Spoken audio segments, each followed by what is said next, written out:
ایک چھوٹے سے گاؤں میں 3 دوست رہتے تھے، نا، ٹام اور لیلا۔ وہ تینوں نئی چیزیں دریافت کرنے کے شوقین تھے۔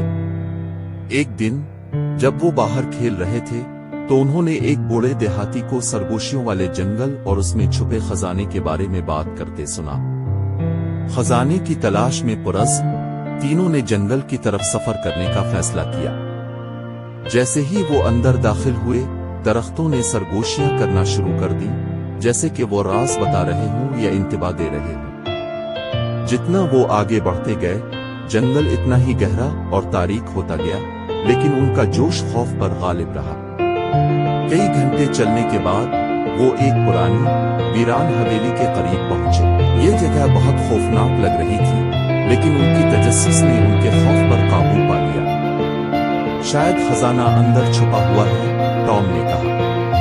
تینوں نے حویلی کے اندر قدم رکھا۔ اندر انہیں ایک پھول بھری لائبریری ملی۔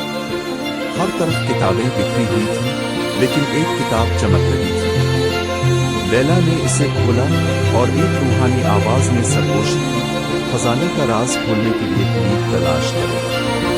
ان لوگوں سے بچوں جو اس کی حفاظت کرتے ہیں۔ اچانک ایک دوستانہ بھوت نمودار ہوا۔ میں پہلا اشارہ دینے والا محافظ ہوں، اس نے کہا۔ مجھے یہ پہلی حل کرنے میں مدد کرو تاکہ تمہیں کلید مل سکے۔ پہلی مشکل تھی، لیکن نہ ٹام اور لیلا نے مل کر اسے حل کر دیا۔ بھوت نے مسکرا کر انہیں ایک پرانی چمکدار کلید دی۔ کلید کے ساتھ وہ حویلی کے پیچھے واقع خوفناک باغ میں چلے گئے۔ باغ بھوت پریت مجسموں اور جھاڑیوں میں چمکتی ہوئی آنکھوں سے بھرا ہوا ہے۔ ایک ساتھ رہو، نے کہا۔